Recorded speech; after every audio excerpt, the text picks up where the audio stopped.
What up, Junkies? Welcome to the next episode of Culture Junkies Live. I'm your host, Kenshiro. Obviously, from the music you hear this week, we're going to be talking about the top 5 Xmas movies that you have to watch every single Christmas. These are the ones that should be on your list. We're going to debate the topics right here, live, with all of my friends and family. First and foremost, who's going to be on the show with me today is the birthday girl, Miao Yin. How you doing?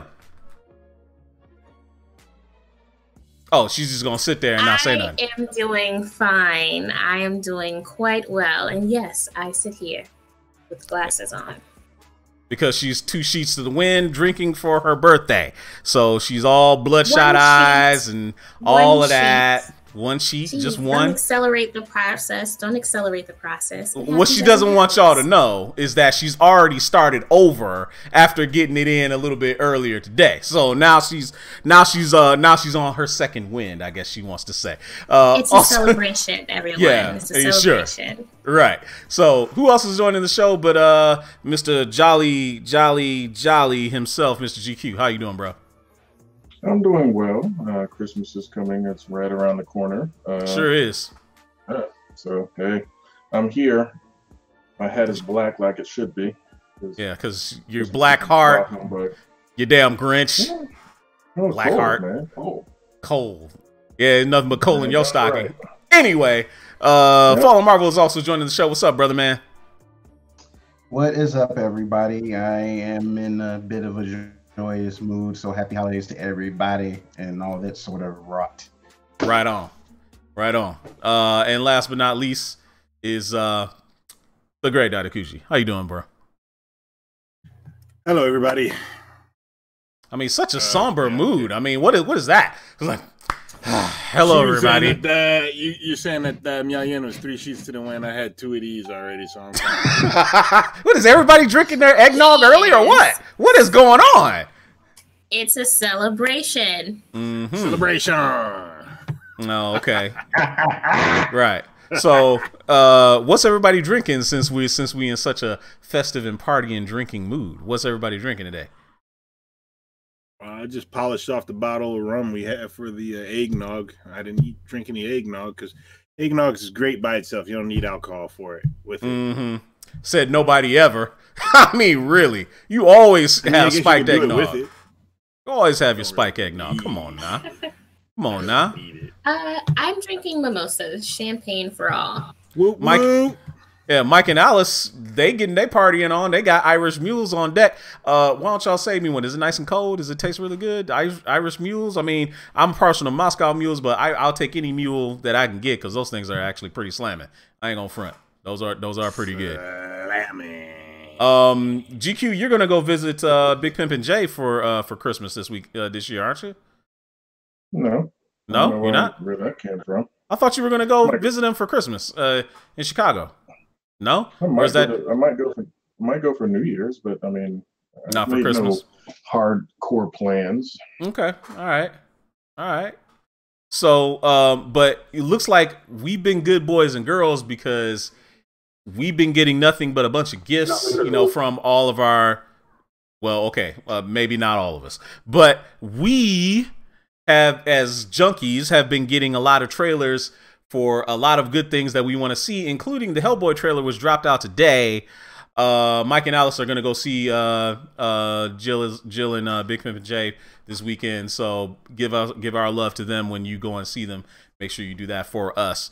But the Hellboy trailer came out today. What did everybody think of it? A lot of people are kind of like, not really feeling it. I love the look of Hellboy, but I don't know. So Miao Yin, you're fresh off of seeing it. You saw it just before the show started. What did you think of it when you saw it? It's interesting. It looks interesting. It has excuse me. It has some interesting actors in it. I'm interested in Shane. Jeez. Ian McShane. He's a really good actor. I like him a lot. American Gods. He's in there. He plays Wednesday. Anyway, that's coming back. Cheap plug.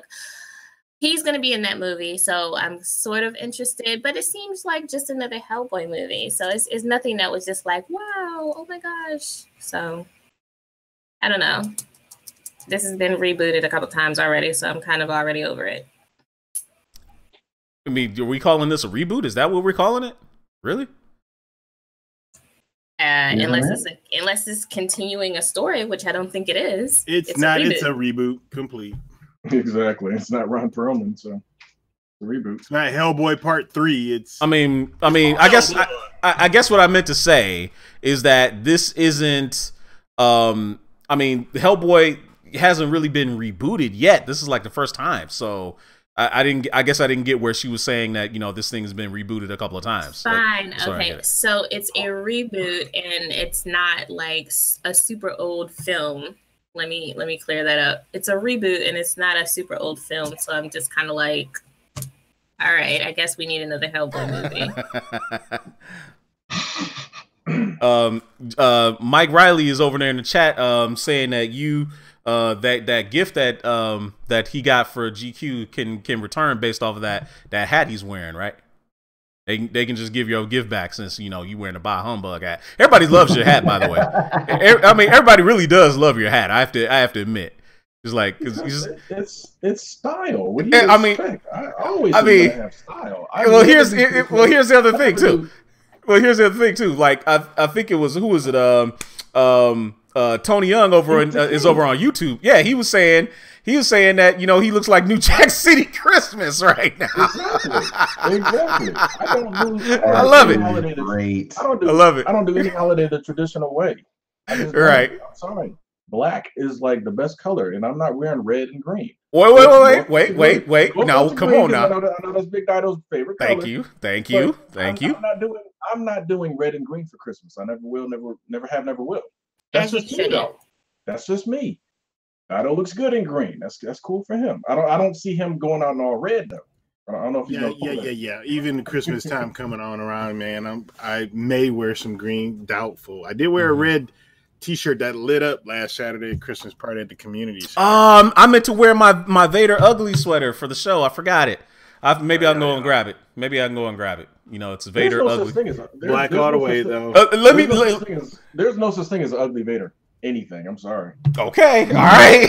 He says that. Unless you're talking about that Hello Kitty pink Vader, but there's no such thing as an ugly Vader sweater. Hello Kitty. What? Yeah, the search on the internet. There's somebody created a pink Darth Vader like costume outfit. I don't know what it was for. The worst part is, outside of the color, that costume is movie accurate. They put the work in. That makes me so mad. I'm like, dude, can I just get a regular movie accurate Vader costume for myself? There's also a white one out there that somebody did for their wedding. Yeah. Oh, no, that's kind of dope. I've seen the white one. That's kind of dope. That is kind of dope. Anyway, we're getting off topic. Back to this Hellboy trailer. The fact that we easily got this distracted by it must not be that impressive. Would we say that? No. I mean, I can't say it is. Like, I just finished watching it myself, and I mean, it just feels, as a reboot, it just feels like it just wasn't really needed. Now, it might be entertaining, but like, I'm kind of just getting like a real hokey vibe from it right now. Mm-hmm. So it's like the first two movies was like campy, but it didn't feel hokey. Yo, what is this? Meow Yin shared it in the chat. Oh my god. No, this ain't it. This can't be it. This is the one that you was talking about. I got the one that you're talking about. I wish I could put it up on the screen. That's really long. I wonder. What is that? That is terrible. What is that? The Hello Kitty one? Yeah. What is that? Yeah. That's terrible. Yeah. Yo, that's terrible. Looking at this. Yo, that's terrible. Oh, you should see the pimp one though. They got a pimp Vader, got the fuzzy hat and everything. Oh, now that sounds dope. Now that sounds dope. GQ, would you wear a pimp Vader suit? GQ? No. It's white and blue. You gotta check that one out. No. You should put that up for everybody. Maybe I'll have to put that up. Yeah, maybe I'll put that up for everybody. Put that up in the chat for the show, but Vader to me is I only would wear the original. I don't think that's perfect. That's hilarious. Yeah, exactly. The original is all I need. So. James Hill Ramsey says, "Come to the pink side. We have sugar cookies." I mean, that works. I love me some sugar cookies. Gosh, I need some for That's this dope. season. I like that. I like that. I like it. James has won the comment section for the next 5 minutes on that. Yo, hey, Johnny Patton says, "Hello Kitty." Vader says, "Come to the pink side." Oh, y'all is killing me in the chats right now. That's hilarious. That's hilarious. Marcus Smith is like, Marcus Smith riffing on GQ's hat says, "So are we supposed to yell? Am I my brother's keeper at GQ since he's Christmas Nino Brown now?"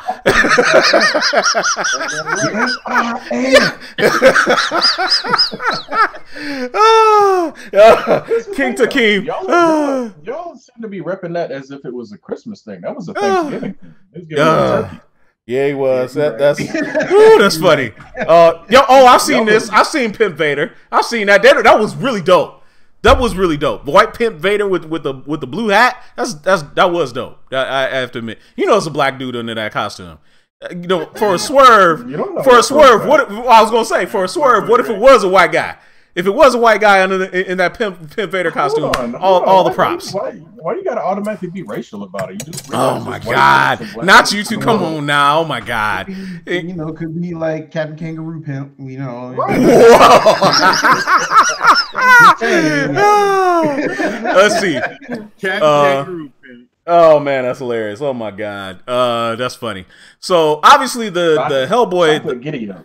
Yeah. So obviously the Hellboy trailer didn't impress anybody. So maybe we need to give it a little bit more time. A lot of people were saying or are kind of biased against it because it's not Ron Perlman, which I think is unfair. I don't think we can really do that right now. I mean, it's a little too. You can't really do that. Though, it's like it's kind of hard not to, because looking at the trailer, it does look like the guy that can't remember the actor's name, but it does look like he's taking some cues from Ron Perlman's portrayal. Right. Even the voice is close to Ron Perlman. So it's like, I'm sorry, Ron Perlman owned that role. Again, it goes back to he really did a great job defining that character. The movies weren't all that, but it's like him as Hellboy was good. It's like it worked. So it's not so much again, and it's not like Ron Perlman is dead and out of shape. It's like the dude's still in good shape. He's still taller than most actors out there. If he wanted to, endure the makeup again, he could be Hellboy again for me. So that's how I look at it. When you reboot this close, it's always going to draw parallels to the original. Okay. Well, speaking about drawing parallels to the original, Entertainment Weekly came out with those Aladdin pics today, showing off Aladdin and Jasmine and Jafar and Will Smith playing Will Smith as the genie. So, what do we think about them pictures? What did Yang call Jasmine earlier today? Party City Jasmine? She wasn't feeling it. She wasn't feeling it. She was not feeling it today. I don't know what to say about that. A lot of people, I think, like Jasmine is going to be probably the most criticized out of the movie. It was like that, but when they got announced, so that kind of goes without saying. Other than that. I gotta inject on that one. The most criticized part of this movie right now is the genie, because everybody is giving Will Smith the blues. They are, yeah, but they said he actually tweeted that he's going to be blue for the majority of the movie. Right. Yeah, I saw that, but I'm just saying the criticism part. Like, they're coming down on Will Smith with the criticism. Black man playing the genie. Why not?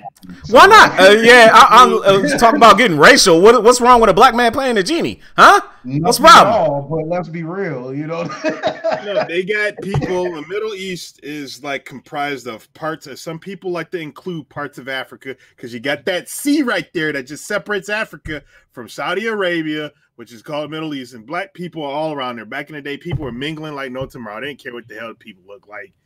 He could have looked like that.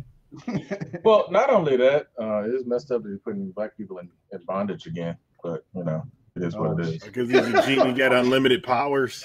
Yes, but it'd be a living space though.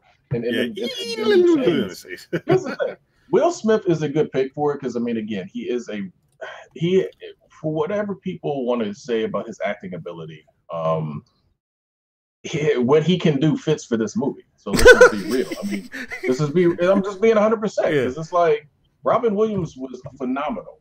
but dude's dead. Sorry, he is. You ain't getting him back. So what's the next best person you can get? And in this instance, in this case, it's Will Smith, because name me somebody else that would be entertaining, charismatic, funny in that role, especially doing the live action. It's not Sinbad or Kevin Hart. And Sinbad was good for his time, but it's like Kevin Hart would be boring because it would be the same thing as we've always gotten from Kevin Hart. And any other comedian is a little bit too dirty. Like, you can't get Mike Epps to be the genie. It's not going to work. You know what I'm saying? So it's like Will Smith works for this. Now, Jasmine, on the other hand, if you put in Jasmine cosplay and image search, you get a million people better than her for this role. I mean, we've been saying that forever, though. Like, cosplayers been out doing Hollywood forever, so we don't understand why they can't seem to get this shit right. We just don't get it. Plus, this was that same girl from the Power Rangers movie, right? Yeah, the one that was playing. Who she played? Kim? Yeah, she played Kimberly. Yeah. So it's like, and she did okay in that role, but again, it's not like that was the greatest movie in the world. So right. I'm not super impressed with her acting ability. And Jasmine, right. All the Disney princesses, especially if you break them live action, are supposed to be like representations of damn near perfection. And she's not quite there. Yeah, she ain't hitting it. I'm sorry. Party store Jasmine, though. I think they were just lazy with the casting for Jasmine. They could have got. Come on. There's plenty of Middle Eastern women that are beautiful that would kill the role of Jasmine. I mean, really, there are. But I don't know. I mean, she has some. Apparently, she has some. Yeah, she's half according to quarter. I heard she's quarter. I heard she's quarter. However, quarter. Whatever. Got a couple of drop rules. In Hollywood right now, we have some whole Asian women, South Asian, Malaysian, Indian women. Just saying that could have fit the role. But also, Guy Ritchie is directing it, so you have to think, all right, there's going to be some British people in here, and she's like half British and half Middle Eastern or whatever. So there you go. Hey. I got a shout out from. I was just about to bring this up. So I was gonna say, do we want to see this guy melt right now? So Rosie says hi. The Rosie is Mike and Alice's young baby daughter, who I guess loves GQ and makes his heart melt a little bit. So is he a Grinch or is he not a Grinch? I don't. Hey, I'm just gonna say hi to Rosalie because she said hi to me. Wow. Okay, this guy. Okay, so you're right. I'm just in that right. It would be rude of me to not say hi back. Right. Okay. All right. And his heart grew a size. So right. 3 sizes in one day. Yeah, there you go. So Marcus Smith says Jafar looks like a bootleg villain, that's hilarious. Who's playing Jafar? I don't even know. I don't even know. I don't even know. I wasn't even paying attention. I did see. I'm looking for the image of Jafar now. I think Jafar looks interesting. Okay, hold on. So Sam Champion just said Frida Pinto. Now that would be an interesting. That would be nice for Jasmine. That would be nice. Because my other best friend disappointed me by marrying a Jonas brother. So she's kind of off the list. Other best friend. Don't do her like that. Other best friend. Girl that married that Jonas brother. Who's that? Which girl are you talking about? Wow, you excommunicated her like that just because she married a Jonas brother? Okay, I gotta go. We gotta find out who in the world she's talking about. Who in the world is he talking about? Ben Kingsley as Jafar. He would have been great as Jafar. Ben Kingsley. He would have been absolutely fantastic. I think they kind of wasted that on Prince of Persia a few years back. So that's her name. No, like why does Jafar have to be old? Exactly. Priyanka Chopra. She's off my list now because she. Whoa! She married a Jonas brother? Oh. She married a Jonas brother? Yeah, a couple weeks ago. Yo, I didn't know that. Wow. Damn, that's a terrible mistake. Damn, that's too bad. Mistake. Which one she married? Joe Jonas? Is that the one she? No. Nick Jonas. Okay. It's like it don't matter. Priyanka Chopra would have been an absolutely perfect Jasmine. She's Indian, and everybody would have been pissed off because she's not Middle Eastern. Nick Jonas. They could have gotten. You're right. And they were like, "Oh my God, it's a perfect opportunity," and they just chose not to. I'm like, so what do we call it when? Perfect point, because unfortunately, Ashura Rai is also Indian, and she would have been a perfect Jasmine too. Yeah, she would have been. Yeah, she would have. Oh my gosh, she was fine. Oh my goodness. Yeah, she would have been. You were absolutely right. But you know, que sera, sera. We will see if Aladdin is gonna be better. I guess we'll have to see more. Sam Champion says he has to see more. Maybe we all have to see more. But we don't. Well, actually, we do need to see more of, and we can't wait maybe to see more of. Is is hold on a second. Why ain't it doing it? Hold on a second, guys. We need to see more of Blast It. I'll turn it on manually then. Is Into the Spider-Man. Into the Spider-Verse, excuse me. Spider-Verse came out this past weekend, and a lot of people, including myself, consider it possibly the greatest Spider-Man thing I've ever seen in production ever anywhere. It was literally that good. It was absolutely fantastic.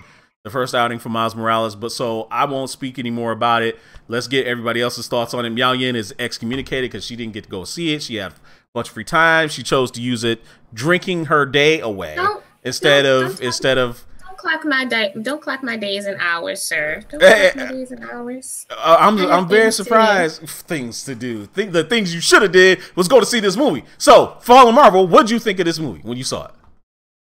I thought it was a very wonderful film. It got a chance for us, for those that aren't really familiar with Miles Morales' Spider-Man, and introduced him to a much wider scale for everyone to see that, you know, he's multicultural, he's very down to earth, like a lot of young people of color can relate to him. And plus it's Spider-Man, so it's like, who at this point in time, who doesn't love Spider-Man at this point? The look and feel of the movie I think was really great. Like I honestly really commend them for this choice of artwork for him, because they could have just gone with you know, just, I wouldn't necessarily say simple, but just, you know, the what we're used to as far as like CG animation and stuff like that, but they decided to go with a more, you know, trying to use that comic book panel, the old school comic book panel art at that, which I thought was interesting, kind of like mixing it with the new, and his development, showing how he interacts with his family. That was awesome.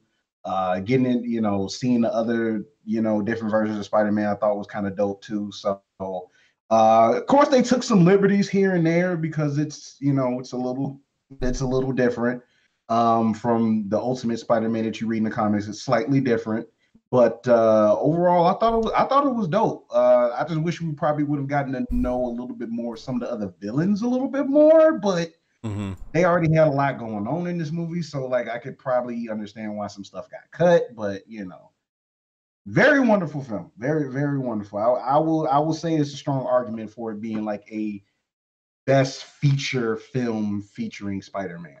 It's a very strong argument for it. So best Spider-Man movie ever in your estimation? I'm not gonna say that. I'm just saying it's a strong argument for it. Okay, fine. Like, we have to see like how long it stands the test of time, but all right, it's definitely looking really good right now. I'd have to agree. All right, cool. So Miaoyan, what's your thoughts on that? Oh, that's right, you didn't go and see the movie. That's right. I went to go. Great. So what did you think? Can I ask a question then? I suppose. Please do ask your question. I already asked it in the chat. So did Sony do well? Or did Marvel do well? No, this was Sony. Making this film. This was Sony. Sony animators. The Sony animators did well. Yeah. All right. They did a goddamn good job. Like, you know, it probably helps. Yeah, I think it probably helps that Brian Michael Bendis was one of the collaborators on this film, so he could get the tone. So he could get the tone of Miles right. Having his input, seeing how he created them, was probably tantamount to making this thing actually pop off. But go ahead, Dado. I was just going to say, I agree with almost everything that Kyle said. I went to go see it last night, and it was a very great Spider-Man movie. I know nothing about Miles Morales, and I think they were able to portray the character very well. And the story that they also put out there, they did a very good job with incorporating all the other universes and all the other Spider-Man. So I tell, and I should say that everybody who has not seen it should most definitely go out there and check it out. Pardon me, sir. Do you have some grape I'm gonna go watch pawn? it I mean, tomorrow. really, man. What's up with that voice? What's up with that voice, dude? Come on. Just practicing. Okay. All right. All right. You got the job. Yeah, I think you got the job. GQ, did you go see it? Nope, I have not seen it yet. Okay. But I guess one of the things about the reason why this thing works so well, like you said, it was the characterization of Miles Morales, but I think it's the way they wrote it from his perspective, the way the little nuances that they had in there, you know, making them know that, you know, or letting it be known that, you know, he's a black kid, but he's definitely Latino as well. They didn't shy away from that. You know, there was a lot of, you know, Spanish speaking parts that, you know, went untranslated. Like they just left them, you know, just the way it was. Like it was just a natural thing, and like not to basically dumb it down for all the people that are non-Spanish. You kind of gave them something, you know, that's literally just for them. So I thought that was pretty nice. Having Kingpin as the villain here, a lot of people that are just coming over from Daredevil may not, you know, really know that Kingpin actually was a Spider-Man villain first, and that's where he started as a Spider-Man villain. So having him be a part of this thing was actually kind of nice as well. I love the little twists and turns that they had in there. What did we think of all the various Spider-Men that they had in there? You know, from Spider-Man Noir, Spider from the future. You know, Ghost Spider, aka Spider-Gwen. What did we all think of them and what they were like in the movie? Well, you go ahead first, Dino. Oh, okay. Well, I think it was kind of hilarious for the Spider-Ham, I think they call him, because apparently he was supposed to be a cartoon character that was in real life and pulling shit out of Hammer's space or whatnot. Yeah, I thought that was hilarious. I think they did a pretty good job with Gwen Stacy. I mean, granted, I don't read any Spider-Man comic books, so I don't know any how the characters are supposed to be. I think how they were portrayed on camera was done very well, but so you don't realize that Spider-Ham is an actual character, right? I've been told he is, yeah. I don't read the comic books, not because I don't want to. It's just because, again, it's just too damn convoluted. And the way my brain works, I got to start from somewhere. And until somebody tells me, hey, look, you should start with this one. And even if you tell me where to start, it's just like, shit, where do you go from here? So it's kind of like, I'm fine just watching the movies. I don't necessarily have to read the comic books, even though I would. But regardless of that, I think all the characters were done real well. I was really kind of surprised with that version of Doc Ock, which I'm assuming is what the Ultimate Universe of Doc Ock is incorrect. Incorrect. Is that just in the movies? That was just in that movie. There was a female Doc Ock in the 616 universe, but she hasn't been seen in like forever. But the Ultimate Universe Spider-Man was still Otto Octavius. I mean, the Ultimate Universe Spider-Man, Dr. Octopus was Otto Octavius. This was just like a new unexpected twist that they just threw in there. And, you know, that's fine, but it's just I think they all around good job. I mean, the storytelling, the character, what do you call it? Progression of the characters. It kind of like pulled you in, and they gave Miles Morales. He didn't seem like just one-sided. They actually showed him as just being somebody that's just really kind of like a fish out of water, putting this thing and having to deal with it, and just all the different personality. They work well together. So I would suggest everybody going to see it. You know, a lot of people would be turned off. Like, no, not a lot of you geeks. Geeks love animation. Here's the thing, though, because it seems like what you're talking about goes back to what you were saying with some of these films on the other side of the pond, needing to talk to their animators and their original writers and stuff to put some of this stuff on screen, because it seems like it works. Now, granted, this is animation, you can do whatever you want, but a lot of these comic book films seem to do well when some of the original creators are involved in the process. I mean, yeah, and I agree. It makes sense. I've been saying for a long time, because even though I think they tried, I really think they did. I think, and people are going to disagree with me. I don't give a shit. I really think that the director, whatever the hell his name is, can't remember the name is, of the Batman and Robin and the Joel Schumacher. Joel Schumacher. I think he was really trying to pull comic book and TV show, but the thing is, people were looking at Dark Knight from what they know Dark Knight that was recent and not from the 1960s.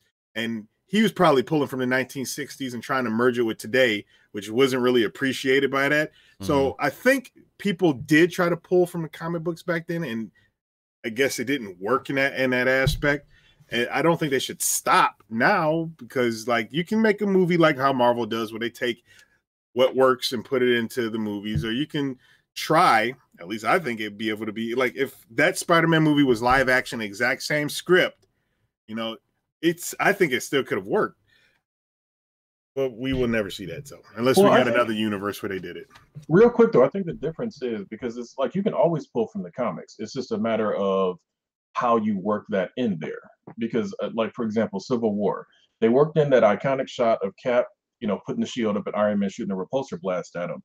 And it worked because it flowed with the scene that was already happening. It wasn't like they were going through all these convoluted ways to twist themselves into a pretzel to get that shot. It was just Cap was rushing him. Tony put his hands up. Boom, you get the shot. And it was perfect. Yeah. Because it worked within the flow of what they did. Some of the times when they try to nod back to the comics back in the day, like with Spawn, I'm like, you have Spawn standing on top of this yes, the perch.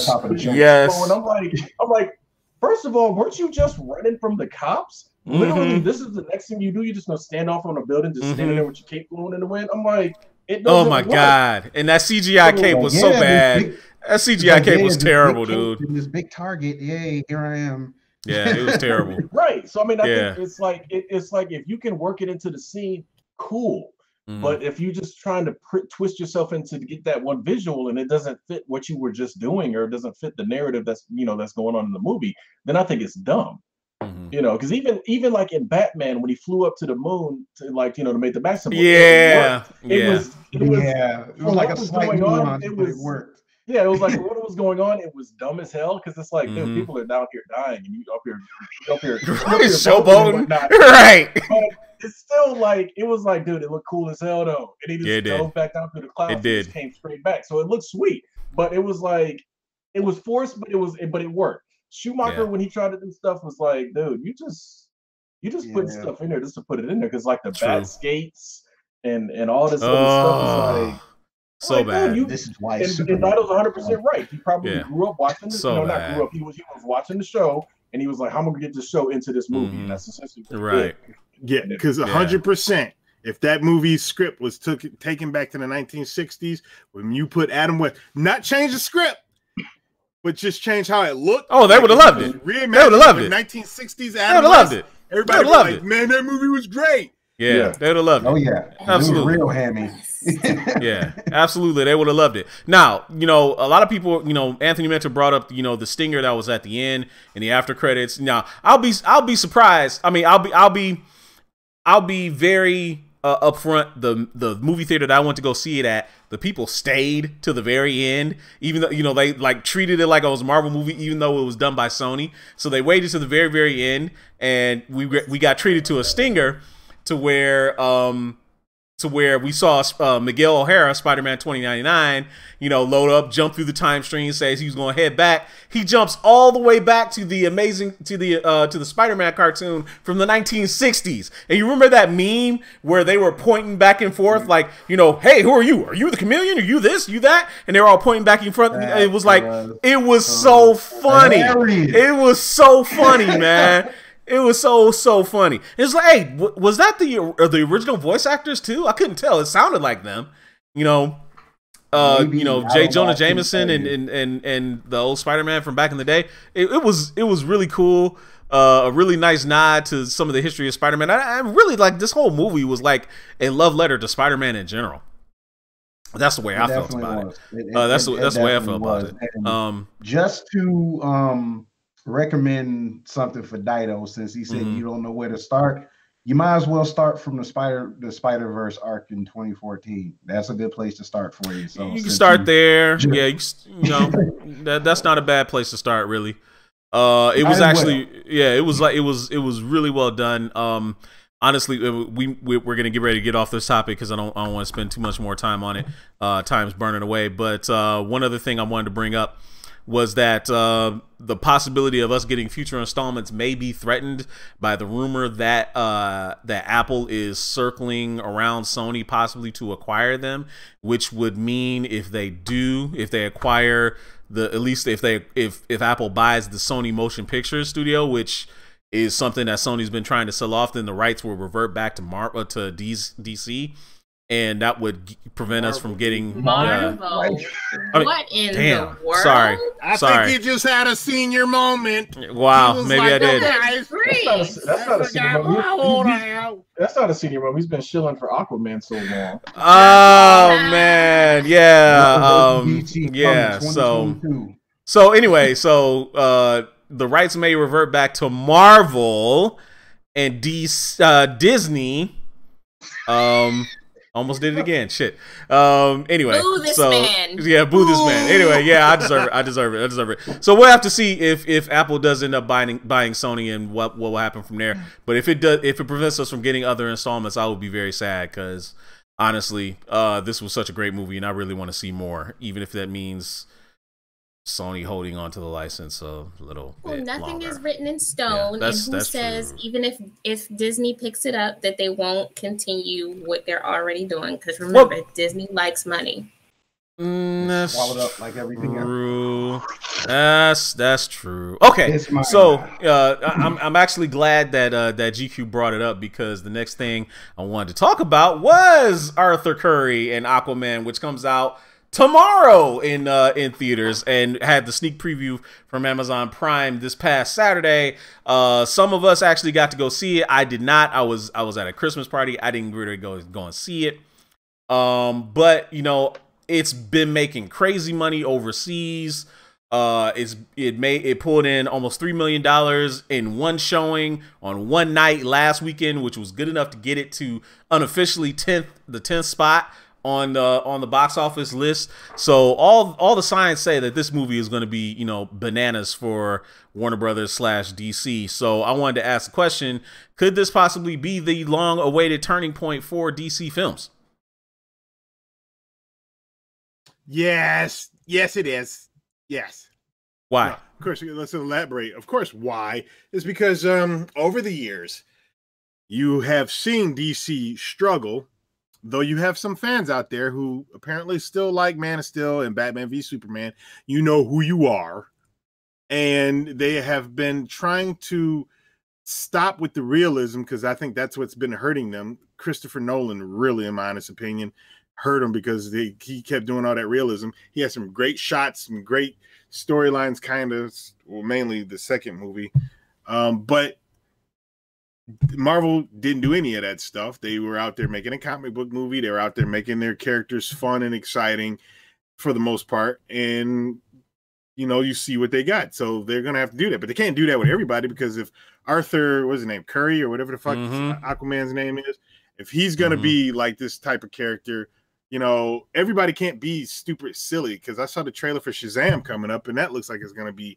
But that one's supposed to be because it's a kid in a grown-up's body, and of course that's what he's going to be doing. But and if they do the Flash, and if the Flash is acting exactly like how he was acting, well, you know what? We don't know if we'll get a Flash movie at this point. Well, and we may or may not, but they all can't have the same personalities. So hopefully they differentiate the personalities for each movie because Captain America is not a silly dumbass. All his movies are serious as fuck, right? But Ant-Man is kind of jokingly, you know, and. You know, so they're gonna have to figure it out. Right now, it looks like it could be a fun movie, and I've always given DC a chance, and I'm one of the many few that like Justice League because, in my opinion, they got rid of all that bullshit that was hampering them in Justice League, and to me, they made a comic book movie.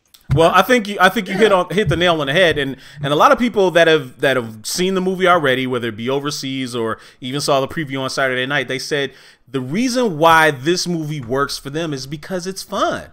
You know, it's not about being too serious or taking themselves too serious. It's not about being dark and, you know, depressing and stuff like that. It's fun. It's an adventure. You know, that's what it's supposed to be.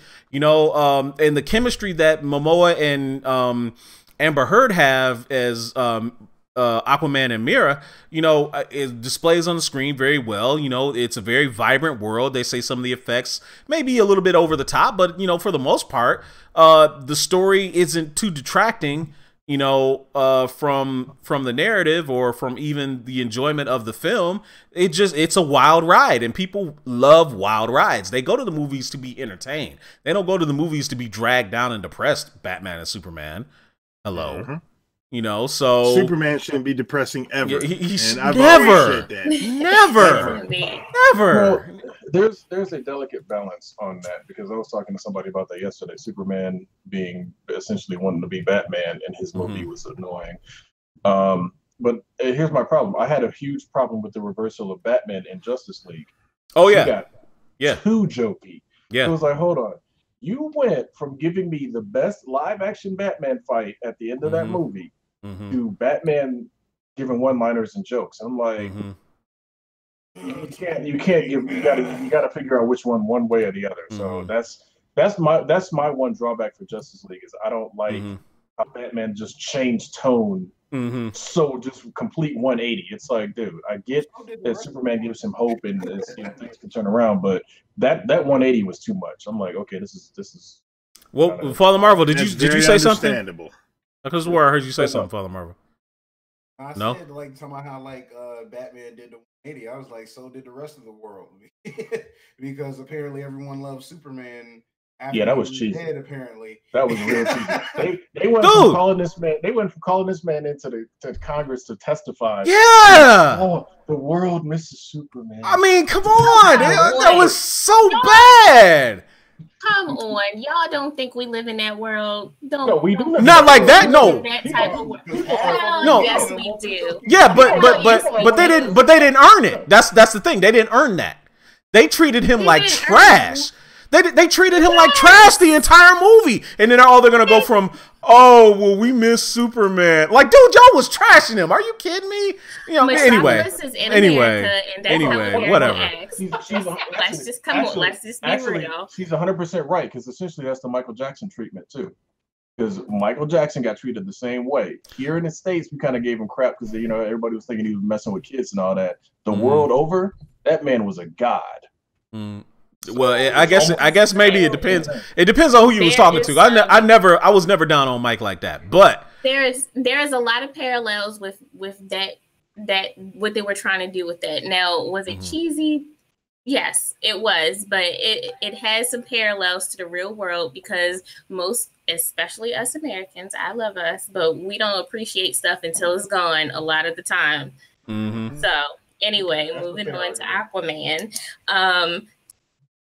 I'm looking forward to the film. And again, like you were saying, like a bunch of y'all were saying earlier, they do have to split up the personalities of it. Like, everybody can't be Batman and dark and brooding. You know, everybody can't be above reproach like Superman. You know, so I think that they're learning that, and they learned that with Justice League, that everybody has a different personality and a glue that brings them together. So see that just makes me more mad. That makes me more mad at Warner Brothers, because they've owned and had all of DC for how long now? And they have in their employ all the people that know this already. They already had Jeff Johns on their payroll, and they didn't listen to him when he would. You know what?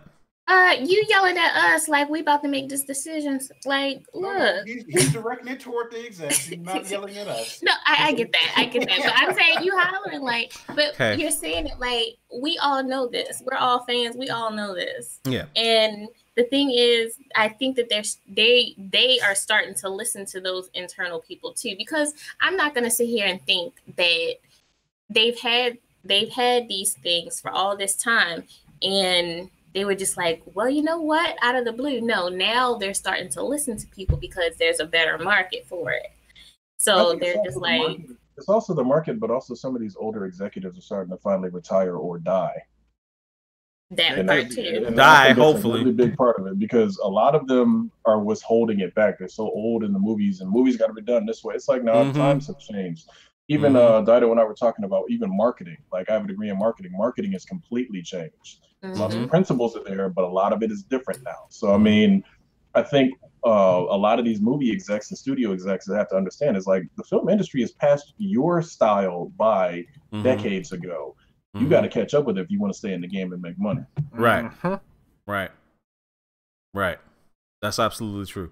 So, I'm not gonna ask for an over under on what we think it's gonna do this weekend. Currently, it's trending towards a $70 million opening. I think it might get up to 90 or something like that, possibly. But a lot of people expect Aquaman to win the weekend, but it does have some stiff competition. A lot of people are really saying that Bumblebee movie is really, really good. A lot of people are saying that. Well, no, I mean, but a lot of people are saying that it is the one. This is the one. This is the one that we've been waiting for, and it actually is more like a reboot than it is a continuation or even a prequel. Which, honestly, if it is a reboot, great. I want to forget everything about those Michael Bay Transformers films. I wish they never. I wish they didn't even exist.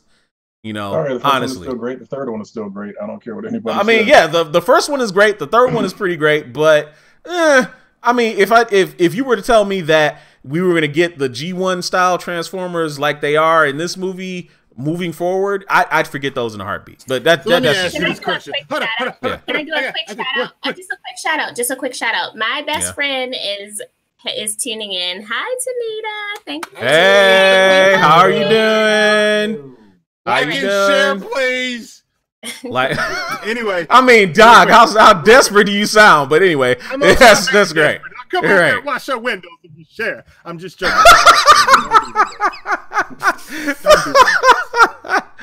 But regardless of that, I'm gonna say. So, what you're trying to tell me, Kenshiro, is that if the original, and when I say original, the Michael Bay live-action movies, if all the Transformers look like how they look in G1, same scripts, same action, but looked like they looked in G1, you're telling me that everybody would like those movies more? No, because they still have problems beyond that. Yeah, they have problems. That's what I thought. Good. Yeah. I know we wouldn't have got Devastator balls if they didn't look G1. Oh God. Oh, and LGZ of course is hyping up her boy Michael Bay in the chat. Girl, get out of here. Hyping up Michael. Stop hating on Michael Bay. We need to give the Transformers a rest. I'm just saying. Here's the one still have had Bumblebee. They made a lot of money. Exactly. That movie. Those movies have made more than any Justice League movie has ever made in its life. That's true. Aquaman is beating Justice League right now. It's already again. Two of the Transformers movies are in the $1 billion club. That's true. So regardless of how much people dislike them, how much people hate on them or whatever, yeah. I know. Don't make $1 billion just by throwing a movie out there and saying, "Hey." I mean, people like trash sometimes. That might be the case, but if that's the case, then why is it so hard for the DCEU to make some money? Well, we'll see. Well, it might be turning around. It might be turning around. We'll see. On that, just not the time. I'm not going to go into it now. We're gonna do that next year. It's time to talk about some Christmas movies. Right. Christmas. Yes, it is. It absolutely is time to talk about Christmas movies. So we'll do that next year. Honestly, so the top 5 Xmas movies, what are the movies that we have to see every single year? We're going to compile the list right now. We want to hear what you guys got to say. What do you guys always have to watch every single year? So let's start off with the top one actually, that I actually played the music for it as the intro to the show, and that is Home Alone. The first Home Alone. I'm not Home Alone 2. I'm just saying the first Home Alone I think absolutely needs to be on the top 5 list of movies that you watch every single year. I know that other people say Die Hard. Speaking of Die Hard, there was a recut that 20th Century Fox re-released, cutting it and touting it as the greatest Christmas movie ever. I don't know. A lot of people have varying feelings about whether it's actually a Christmas movie, whether it's not a Christmas movie. Mike Riley, you need some therapy, sir. He says Human Centipede is the best Christmas movie of all time. You need some help, brother. You need some help. Anyway, I would like to show both of you to the door. Right. No. Yeah. Wait. You hating on Home Alone? You saying Home Alone doesn't deserve to be on the list? Is that what you're saying? Wait. Home Alone is an example of consumerism going crazy. but you know, no, I'm sorry. Home Alone 2 is more of an example of consumerism. Yes.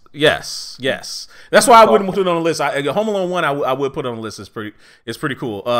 Tonita is, who's watching the show now. She's saying The Grinch with Jim Carrey is a movie that needs to be on the list. Let's see. For me. That's my favorite Christmas movie. The Grinch with Jim Carrey. Okay, Anthony Mentor says Gremlins. Gremlins, definitely. Christmas Vacation, National Lampoon's. National Lampoon's Christmas. That's another good one. Okay. And one you guys haven't mentioned and should be mentioned. And real quick, because GQ's wearing a hat that is very in that realm. It's called Scrooged. Scrooged. Yeah. Scrooged. I thought about putting that on the card for a minute there. I really did. But the 5 movies that I put on the card were Home Alone, A Christmas Story, Die Hard. I put on. Let's see. I can actually just pull up the card.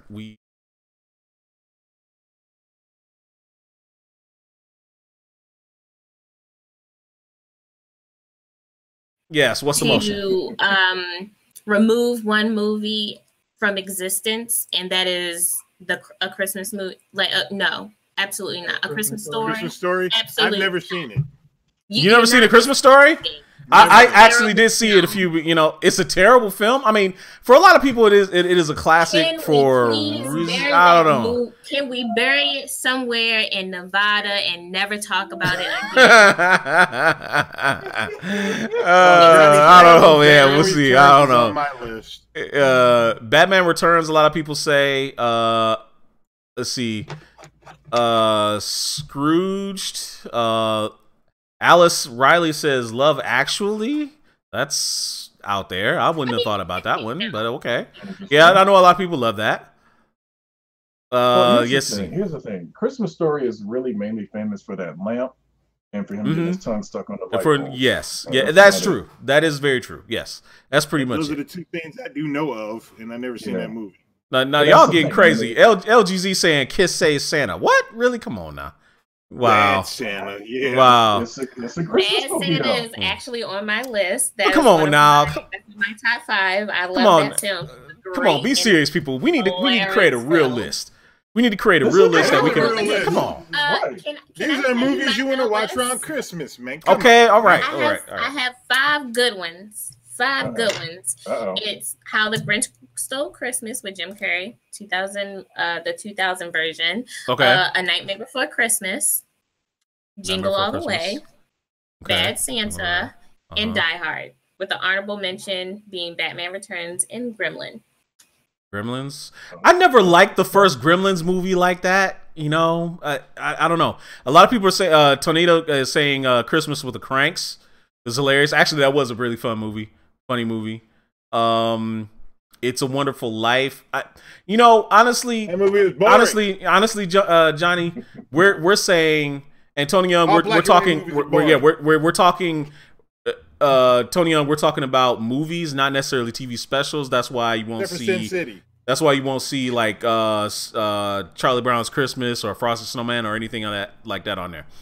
So we can just take movies. A Wonderful Life and Miracle on 35th Street. Is it 35th Street? 34th Street. Anyway, 34th Street. 34th Street. That one. We can take both of those films. We can use those to bury A Christmas Story. Yes. And just get rid of them. Those are those films as well. Okay. Anybody ever see Santa's Sleigh? Isn't that with the Bill Goldberg? Was that? Yes, that movie? It is. Yes, it is.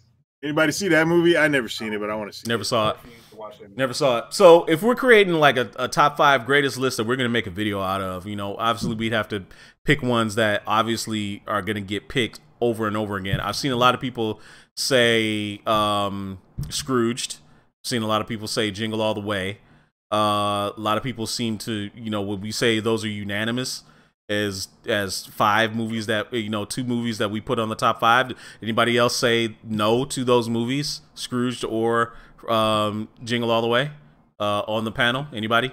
Scrooge needs to be there, man. Yeah, Scrooge. I think both of those are valid. Scrooge isn't on my list, but I see how people like that one. Okay, so Jingle All the Way. See, here's the thing: Jingle All the Way is more or less some of Arnold's best one-liners, and Phil Hartman being the best foil ever. This cookie is so delicious. Yeah, yeah.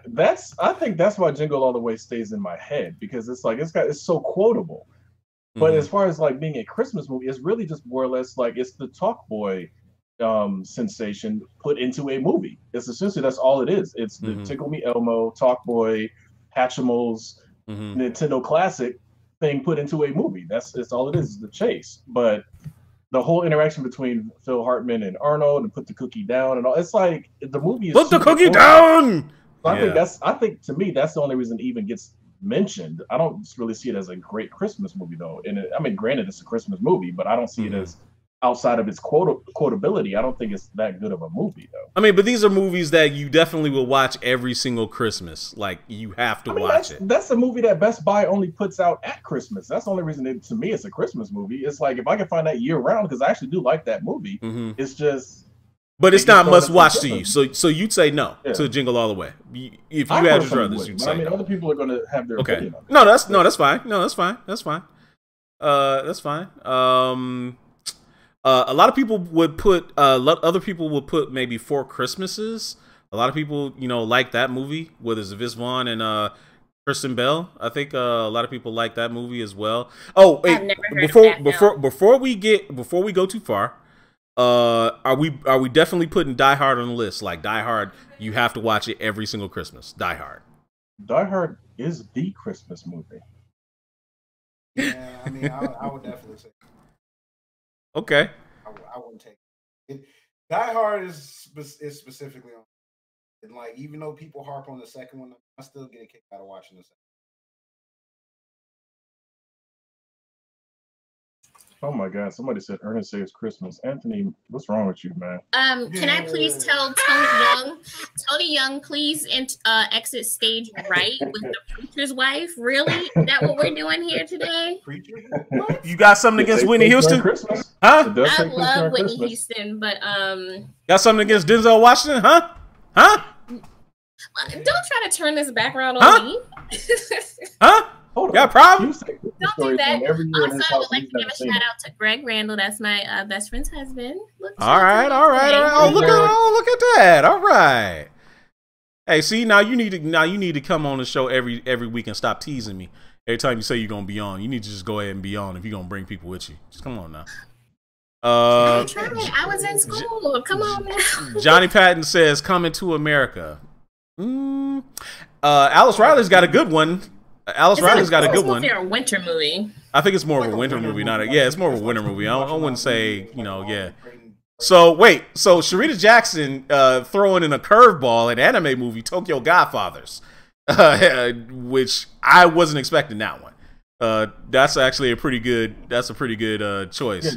Yeah, James had brought that up, I guess, right before that, and then Alice said Elf. So. Oh yeah, Elf. Elf was another one that a lot of people might do. Anthony Mentor Medea's Christmas will not be on this top 5 list. Sorry, it will not. It will not. Medea, just say it will not. Medea ain't gonna make the list. I'm sorry. Yes, it's not gonna happen. Sorry. So hold on. So you said you didn't see the first Gremlins, or you just didn't like the first Gremlins? I just didn't like the first Gremlins like that. I've seen it numerous times. But as a must see Christmas movie, no. And by Christmas movie, I guess it's hard to say. Christmas. It's got to have a Christmas theme to it. Can't just happen to have Christmas in it. But that would automatically eliminate Die Hard, because that doesn't really have a Christmas theme. It just happens to take place around Christmas. Now, the Santa Claus with Tim Allen. A lot of people, let's see, Tanita Randall just put up. Q says, "Catch Me If You Can." I don't know about that one either. I forgot all about the Santa Claus. That is actually a good film. That's a really good one. Sharita Jackson also says Friday After Next. I think that falls under just having Christmas in it. Yeah. But I mean, extra kind of does, but that's what we got. But see, Friday After Next introduced Extra Medium. That to me was the funniest moment in that movie. This fool was going through all the presents. He pulled that sweater. I was like, extra medium. Extra medium. Like, that to me was like the last real there, like, dude, that's like, funny. That was where the comedy ended. Right. Yeah. That one moment was like, oh my god, it was just like that was flawless. I'm like, okay. Cut off point for the funny parts. Yeah, that movie was. Yeah. I'm a boy. All right, so let's see. Anthony Mentor also mentioned Krampus, which Christmas horror movie. I mean, a lot of people can't go wrong with that. So I don't know. Silent LGZ says Silent Night, Deadly Night. I mean, I guess. Like, why are we having all this carnage around Christmas time, y'all? Come on. Hey, you want to put Die Hard on the list? That's a lot of carnage. Hey, exactly. The Angel of Death does not have. Is it? Right. I mean, all right, fine. I guess. It's a different type of carnage. The Muppet Christmas Carol, Tony Young mentions. That's a classic. I love it. Alice Riley mentions Black Christmas for horror. I don't think I've ever seen that. I think right. It's been remade. Hand of Omega wants to jump in after find and then bring up Medea. Like what? Oh, Nightmare Before Christmas. How in the hell can you forget that? No, Miao Yen actually mentioned that already. She said that already. Oh, you did? Yeah, she did. Yeah, she said it already. Dozed off at that part for whatever. Wow. Yeah, wow. See how important she is. Wow. No, it's just alcohol. Yeah, it's that. You gonna blame it on the goose? You gonna blame it on the goose? Wow. He pulling a Drax the Destroyer. Right. Blame. I wasn't paying attention. So John T. Parrish over watching us on Twitter, on Periscope, says off the record he did say he saw Aquaman and he said Aquaman was awesome, which is great. I'm glad he saw it. Glad he liked it. So right now on our list, if we're keeping score, there's another mention for Scrooge. So Scrooge is on the list. We got Die Hard on the list. People Jingle All the Way is kind of like teetering. It's not really hanging on. Did we say whether we wanted Home Alone on the list or off the list? I think Home Alone should be on the list. I think it should be on the list. I think it should be on the list. I do. Okay, let's put it like this. If it's between Home Alone or Jingle All the Way, which one would you put on there? Home Alone. Heartbeat. Jingle All the Way. Just put that cookie down. Makes me want some sugar cookies, but at the same time, Home Alone, man. Keep the change, you filthy animal. Look, y'all forgetting that Sinbad and Arnold Schwarzenegger are like going tit for tat in that film, and it is hilarious. Yeah, no, it is. No, it is. Yes, it is. Absolutely. Again, it was hilarious, but nobody could buy it. That was the problem. It's like Arnold, Mr. Universe going up against Postman. Q says Home Alone. I live in a beach town, and you see that stuff all the time out here. Oh yeah. Postal workers do their thing, and they go through some stuff. But it's the Terminator versus a post office worker. I have the Terminator in that fight 10 times out of 10. I'm sorry, I can't buy that. That's why, like I said, the Phil Hartman thing. Both of my grandfathers are postal workers. I want a postal worker. They've been through some things. And that's true. But the Terminator, though, it's the Terminator.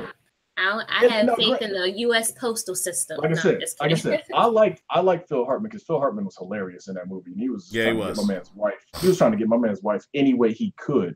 Okay, but Home Alone has the Trans-Siberian Orchestra's version of Carol of the Bells in it. Yeah, that in and of itself kills all the discussion. That version of that song is that song hits we're not talking about scores. Yeah, it does. We're not talking about soundtracks. We're talking about the overall film. And I say, as much as I used to love Home Alone, Jingle All the Way takes it. Okay, so she says Jingle All the Way. Her friend in the chat, Tonita, says Jingle All the Way as well. Q says Home Alone. I say Home Alone. GQ says Home Alone. Dido says Home Alone. Y'all, you seemingly kind of outnumbered right now. Well, fine. It goes under Home Alone then. How's it gonna go under Home Alone? Okay, so now if we gonna put it on, right? Okay, if you're trying to say we need to put it on, Marcus would be on with me with Woody. Woody, you sure about that? We were talking about it before. Bring him on, and if I'm wrong, I'm just wrong. That's cool. Okay. Oh wait, hold on. That's Mike fine. and Alice. Mike brought up Planes, Trains, and Automobiles. Alice brought up I'll Be Home for Christmas. Is that one with Jonathan Taylor Thomas? I believe so. Okay.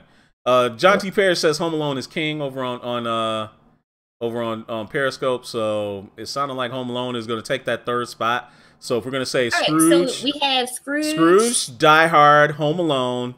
Now, what about National Lampoon's Christmas Vacation? Absolutely not. What? Dang. Wow. No. Oh my. Oh my God. I think she's being petty now. And now she's just being petty for real. I'm not being petty. I'm still saying that Jingle All the Way belongs in this list. Not no national anthem. No. Okay. So fine. So National Lampoon's a disqualifier for you though. What's right wrong with it? Right. It's hokey. It's just like it's the same Christmas movie over and over again. You can get all of those. You get it with the what is the movie we just watched? The Daddy's Home 2 and stuff like that. It's the same thing over and over. It's nothing different. I don't know. No, because if you're disqualifying Jingle All the Way, then you disqualify that because it's the same. It's a million other films like that. All right, so Hannah Omega wants to ask you. Daddy's Home, then why are you disqualifying the Blueprint? Well, see, so Hannah Omega wants to ask you, what's wrong with Christmas being hokey? It can be but the thing is, this is like the top. So if I'm gonna sit down and watch a Christmas film this weekend, I'm not watching that. I'm watching Jingle All the Way if I had to pick between those two. Now, Home Alone, I can say, all right, that's an actual idea because those are both on my list. Well, actually, Jingle All the Way is on my list. Home Alone is an honorable mention, but I can still get with that. Christmas Vacation, absolutely not. It's not on the list. All right, it's not buried, but it's nah. So I'm sorry, Christmas Vacation is funnier than stop. Nope. So so obviously it's going to come down to the fourth spot right now is going to come down to Jingle All the Way versus National Lampoon's Christmas Vacation. So we already know which way Meow Yin's going to lean. So where's everybody else going to lean? So obviously Dido says Christmas Vacation. Q says Christmas Vacation. I have no skin in the game because I'll just stay out of that. So Fall of Marvel, what do you say? Christmas Vacation or Jingle All the Way? God damn, man. Come on, y'all know that movie is right. No. Y'all know. The fact that Jingle All the Way was in the running to begin with, you shouldn't just discard it like that. Is what I'm saying. But saying. Christmas Vacation has been my shit for years. So like, I mean, So Tony Young says National Lampoon. Right now. Anthony Mixer says National Lampoon. We dismissed Tony Young for his prior offenses, so his vote doesn't count. Okay. Okay. Wow, she being real petty for real. Look, I'm in here lobbying for. Hold on. You completely converted to Florida. You're over here throwing votes out and everything. Right. She rigging the election. Oh, dog. Oh. So Alice Riley is right. We need to include on our list some movies that do get you in your feelings. So we'll have to. I mean, if it was left to GQ, absolutely not. You'd never have a movie like that. Movies that get me in my what? In your feelings. Right. He doesn't know what those things are. He doesn't know what those things are. What are those feelings? What are these feelings things you're talking about? Around Christmas that's supposed to do that. Yeah, right. So a lot of do it for people, but those are not my favorite Christmas movies. Right. Yeah. You're supposed to be somewhat happy during Christmas. All right. So we'll get one of those in there. So if Jingle All the Way if Jingle All the Way versus National Lampoons, I think National Lampoons, because of its classic status, is killing Jingle All the Way. A lot of people will put it on there. I will concede to this. I like Jingle All the Way more than that movie, though. Okay, so but even wait a minute, that's one guy. You've been outvoted by almost everybody else. Oh, in the chats anyway. In the chats anyway. He was very powerful. He's at least 15 votes. Right, exactly. As tall as I am, as many years as I got in the game. As tall as I am. Wow. I'm saying, you know. Okay, so Alice Riley really wants to put in Love Actually as the fifth As much movie. as I like that movie, I'm gonna say no. Wait, Love Actually, is that a romantic comedy? Yes. Yes. Likely. Yes. I never seen it, so I can't comment on it. I've wanted to see it like years ago when I was boot up, but I'm not, so I don't really have impetus to see it now. Did you really not just say boot up? Yeah, I mean, because that was the truth, you know. But now I don't. On purpose too, and proud. Yeah, but I mean, but I'm not in a relationship, so I don't care to see it anymore. So then say that, boot you know. up. So I just that don't. means you didn't particularly like the movie. No, I haven't had the chance to. No, I haven't had the chance to see it. I haven't had the chance to see it. I wanted to see it. Saying, since he's not in a relationship, he can't see those types of movies. In a way, but no. What I'm saying is that I wanted to see it when I was in a relationship, but now that I'm not in one, I just haven't made the time for it. It's not been a been a support for it. Not to cut you off, but Johnny makes a great point. Is the Grinch on the list? I thought it was. Oh, you know what? Grinch is not on the list yet. So are we putting? So national anthem. No, that can't. Okay, wait. Okay, fine. Okay, all right. Here we go. Now she wants to say this. So are we gonna put National Lampoons? Wait, no, stop. First, we're already on Love Actually. Okay, the debate is about Love Actually. A lot of people say, Love Actually is a fantastic film. So yeah, Alice said dig into them comments because that's what the support is. So yeah, Love Actually is getting a lot of support in there. 3 people have said it. All right, so hold on. So it sounds like Home Alone. This might not be able to stop at 5. It might not. It seems like it's going to be really hard. I think we need to do a top 10 list. Okay, we can do a part 2. Okay, fine. How about a part 2? So we can do 2. So we can do 2 top 5s. So 2 top 5s. 2 top 5s, right? How many days of Christmas are there? There's 12 days of Christmas, right? Yeah, 12. Yep. Okay, fine. 12 Christmas movies. One for every. No. I didn't finish though. All right. What? You're getting too hyper, man. Sorry. Hyper. What? We ain't got time for 12. That's pushing it. That's ridiculous. And plus, it'll be too hard to remember that as a song. So what we're trying to do is probably do maybe like top 7. Oh, top 7 makes sense. Yeah. Because it never made sense to me that there's 12 days of Christmas if there's only like 7 days in a week. Okay, so like literally like Christmas is 1 week away. So what? Actually, but yeah, pretty much 1 week away. 6 days away. Yeah, almost 1 day away. I mean, one day away from a week. So fine. So 7 Christmas movies. We've got 3 on lock right now, for sure. So we got Scrooge, Home Alone, and Die Hard. Die Hard as the 3. So that's right, Tanita. Odd 7 is. I'm sorry. Then we have. Odd ass. No. She said an odd ass number. That's an odd ass number. That's what she said. Okay, so also the Grinch. So we got 4 already. We got Scrooge, Home Alone, and the Grinch. A movie. Okay, you know I like it. Alice Riley says a movie a day from Christmas to New Year's. Okay, that's cool. You can stay in it. Hold on. So is a Love Actually on the list now? It's Scrooge, Home Alone, Die Hard, and The Grinch. Okay, fine. Let's add Jingle All the Way, Jingle All the Way, National Lampoons. Okay, so Jingle All the Way. That makes it 6 already. You getting too you throwing a bunch greedy? of bourbon in the mix right here, man. Hey, these are the ones that seem to be getting the most talked about. Icing and a little bit of alcohol, man. These are the ones that that get most talked about. So. Do we want to revisit A Christmas Story, or we want to leave it buried? Because Anthony mentioned absolutely not. It is I don't buried. think anybody here really likes Christmas Story like that. I don't really. I mean, I watched it, but people in the chat like that. I honestly really feel like up until probably what about Nightmare Before Christmas? Oh, okay. So everybody, some people, you know, seem to be taking offense to, you know, Sharita Jackson said, why are you adding National Lampoon? Like, we shouldn't be adding it. Thank you. Wow. Thank you. Okay.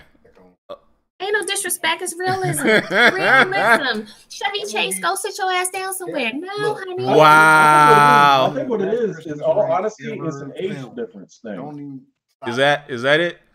Okay, so we're of a generation that grew up with National Lampoons. I grew up with it too. I just hated it. No. So that's fine. We're a little bit, you know, we're about 10 years over you in some instances, some a little bit more. So I think that's part of the reason why National Lampoons doesn't appeal to you as much as Jingle All the Way, because Jingle All the Way was the one that you got to see during your childhood. We saw it during our older years. Okay. So wait a minute. So some people, Alice wants to add A Christmas Carol. But we kind of did by adding Scrooge, because that's. I mean, you know, no, she's talking about. I think she's talking about the classic one. She's talking about the classic one, and I would make the argument that Scrooge is a Christmas Carol, you know, kind of flipped on its head. So it's a Tim Burton like. Yeah, but obviously didn't do it. But here's the thing. In all honesty, yes, the classics are there, but a lot of them, with the exception of being. Yeah, not even so much the remake part of it. It's they are the originators. They're the original versions of various things. They're just, you know, but it's like, to me, Citizen Kane, as great of a cinematic achievement as it is not a good movie to make. It's tough to get through, man. It's not even so much being tough to get through. It's just the movie just is boring. But I think when it comes down to it, yes, you can have respect for the originals and the old ones, but this isn't a. I don't think this list is necessarily a super duper of all time. Rosebud, yeah. Because you'd have to get into like top 20 before you start putting some of the movies that are like twice as old as some of us. Right. Now, granted, some people do like, you know, the old school version of Christmas Carol.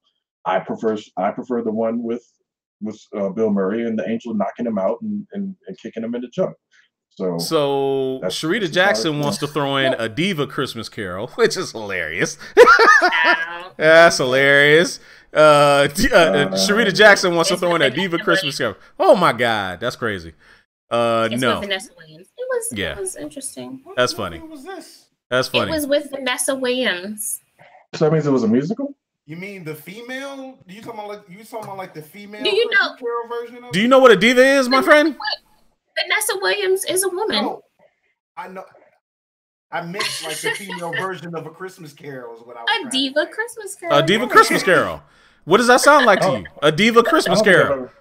I've never. I forgot. Yeah, I haven't seen it. Okay, I haven't seen it. It was a made-for-TV movie. It was a made-for-TV movie, though. Yeah. Hold on, we just said we're not doing TV specials. Yeah, we're not. Well, no, we're not. Okay, we're not. Yeah. We're not. No, we're not. Can I revisit the fact? Do we have Nightmare Before Christmas on the list or not? We do not. So let's put that up for a vote. Would Nightmare Before Christmas? Well, I said that, but before we have a vote on that, I will say, because what GQ just said, that means that should disqualify Christmas Vacation, because that is, ain't no made for TV movie. What are you talking about? Well, just because it's a classic? He was talking about is the classic. It goes back and then. Wow! Look at her! Look at this politician here. He just said that, so I'm just putting it together. Like, wow! Look at this politician here. Wow! Why I gotta be a politician? Did Jeb Bush teach you? Lobbyist, get it right. Did Jeb Bush teach you your tricks? Did Jeb Bush teach you your tricks? No, I actually winged it, so no. No. Oh, okay. All right. You sure? Okay. So, Nightmare Before Christmas. Are we putting it on the list over? Okay. What's in contention? What do we not want on the list? I know Miao Yin would say National Lampoons. Do we say not slots left? Because we have it. We. So far on the list, read them off. What do we got? Home Alone, Die Hard, Grinch, and Jingle All the Way. Okay, so National Lampoons or Nightmare Before Christmas? You know, a couple people in the chat here are actually talking about a Santa Claus, the Santa Claus. So we should vote that against National Lampoon's Vacation. I'm just saying. Interesting. It's more in the same category because Nightmare Before Christmas against that isn't really fair. Fine. The Santa Claus or National Lampoon's Christmas Vacation. And Mike Riley is really mad. He's like, he's never seen so much hate for Christmas Vacation. Never seen so much hate. The disrespect. I would like to introduce myself. My name is Mel Yen. I have a lot of hate for Christmas Vacation. Right. So between the Santa Claus or National Lampoon's Christmas Vacation, which is it? Panel. Tonita Randall says the Santa Claus. Santa Claus is for me. Is me. I'm gonna go with Gremlins. That wasn't even up for discussion. Come on, we said Christmas Vacation or the Santa Claus, not Gremlins. Kenshiro, what we want is, I think, what everybody wants, and what you and your viewers have: civilization. We want the nicest. We want the nicer things, the finer things. The chamber music. Okay, he's obviously not going to be any help here, so his vote will count as null and void. He does not get one. So the Santa Claus or National. No, you cannot. You cannot. You are one person, one single entity. No, you are not. I don't care if you're his apprentice. None of that. I don't care. No, you cannot. No, you are a single person. His vote is his. Your vote is yours. That's it. So the Santa Claus versus National Lampoon's Christmas Vacation. Tonita Randall says the Santa Claus. Alice Riley says Santa Claus. Anthony Mentor says Christmas Vacation. Y'all are no help. It's almost sounding like almost nobody's voting for. We have three. Almost nobody's voting for. A lot of people are saying, please add Batman Returns. Like, what? Well, hold on. Please. Batman Returns can go up against Gremlins. Dido just said he votes for Vacation. 2 for Vacation. I'd rather watch National Lampoons than Santa Claus. That's just me. Yeah, because even though Tim Allen is from Michigan, however, y'all not even gonna support y'all boy? What? I never liked that movie. I'm just gonna be 100% real with you. Okay, fine. Yeah, Vacation wins over that one.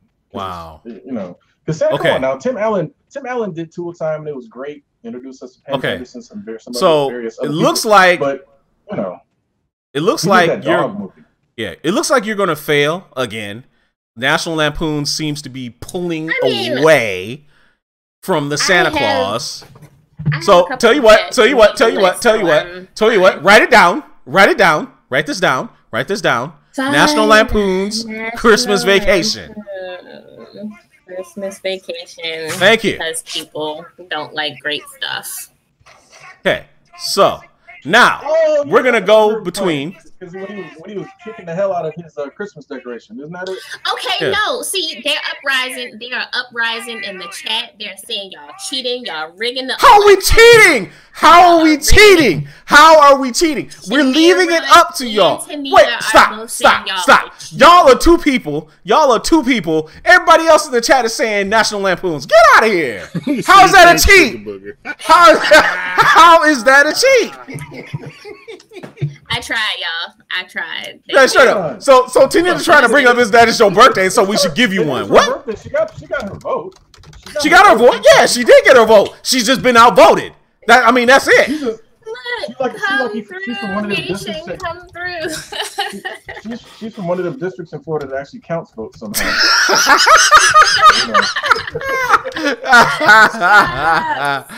So anyway, now we're gonna.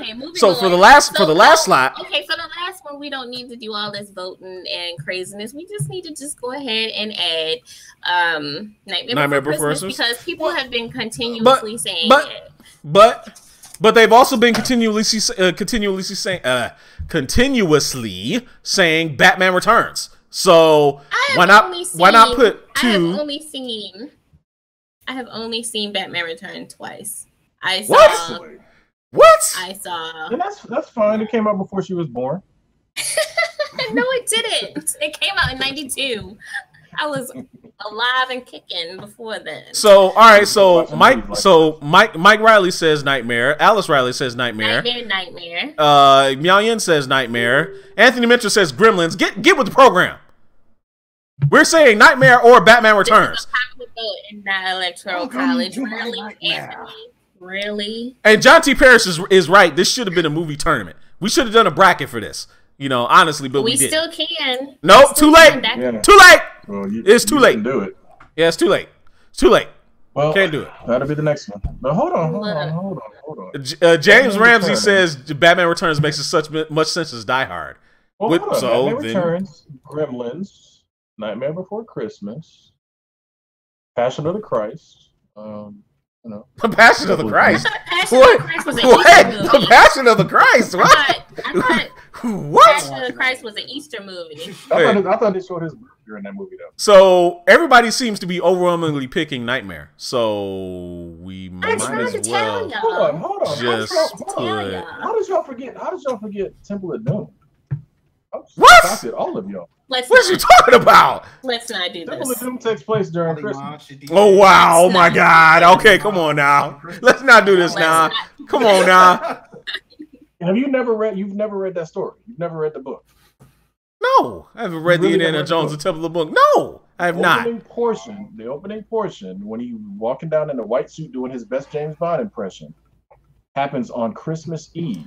In China? They're in Hong Kong. Oh, yeah, Obviously, they're in Hong Kong. So, I mean, granted, I'm sorry, they were in Shanghai, actually. But, yes, they don't have Christmas decorations up. However, that takes place during Christmas. That was Indy's Christmas. Wow, he's going to put this in as a technicality? Really? We're doing technicalities now? Sensei, I'm sorry. I'm not going to let you have this one. Right. We're doing technicalities now? Come on, now. That ain't working. I'm making it all up as I go along. Y'all. That ain't working. Shit. I mean, hey, Anthony Mitchell's right. Rocky IV had a Christmas scene, too. So what are we going to put that in there? Well, then let's go back to the Friday. What was it? The Friday movie, because Santa See, no, stop. We can't put every damn thing in the list. Rocky IV takes place in a time vortex anyway, so you can't really figure out when that took place. Oh my God! No, we cannot do this. He came back from the fight. So can I read the list? Can I read the list that we actually have? Yes, please do read the list. Please do read the list. So we have Scrooge, Home Alone. So everybody follow along, right? Everybody follow along. Okay. Jingle All the Way, Christmas Vacation, and Nightmare Before Christmas. Now, is there anything on that list that people in the chats or on the panel would like to remove and replace with something else? Yes. No. I mean, I should have said, except for you. Yeah, I did ask the question. You're right. And I shouldn't have asked. Especially shouldn't have asked you. But is there anybody in the chat? In the chat, Shanair, she said a recount. I'm with her. I'm in Florida, y'all. So Alice says Jingle All the Way. See, Alice says Jingle. Yeah, she called it Jungle All the Way, which is, and Michael followed and said Jungle All the Way too. So they both say Jingle All the Way should not be on this list. Jingle can be removed. Ooh. So now how you feel? Now how you feel? We're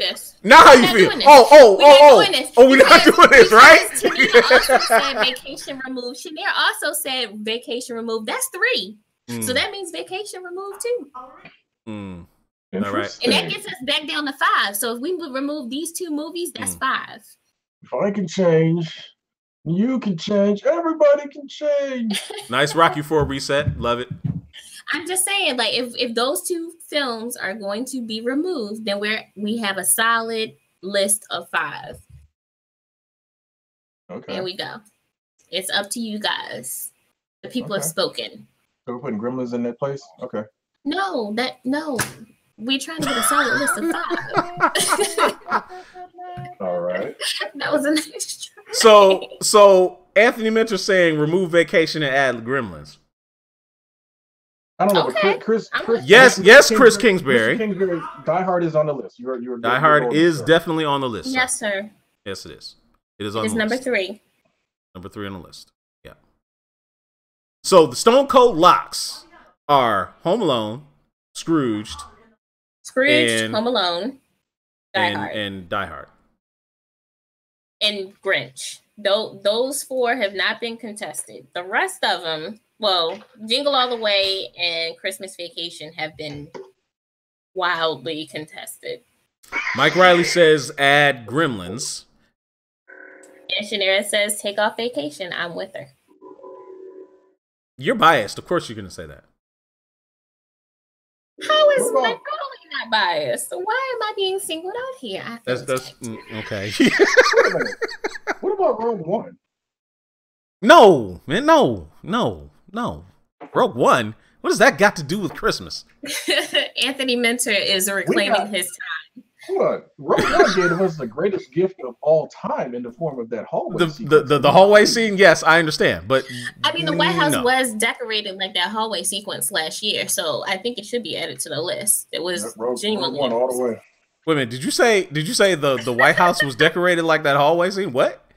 Last year, absolutely. It was. Yeah, it was all red and stuff. Wow. Okay. It was all red. Okay. It was awesome. Selena says Scrooge should not be first. Mike Riley also says take Vacation off the table. So that's 4, y'all. Come on. Let's take it off. Wait a minute. He didn't say that. He didn't say that. I didn't see Mike. Take Vacation off the table. Add Trading Places. All right. I don't know about all that. I like Trading Places, though. As a Christmas movie? No? Okay, so if we're gonna take Vacation off, then we can add Gremlins because that has been requested several times. So so first of all, Gremlins has the best Christmas storytelling ever. So that story about her dad in that Santa Claus suit, man, that gets you in your feelings right there. And we need an emotional point. So are we gonna go ahead and switch them out? Okay, so what do we got? So we got outside of the 3, a Scrooge. The Shining. 4. 4? The Shining. What's the 4th? We have Scrooge, we have Home Alone, we have Die Hard, we have The Grinch. The Grinch, right. All of those, none of them has been contested. The only one that's being contested is Jingle All the Way and National Lampoon's Vacation. And Vacation is really getting pushback here. So I think it should go.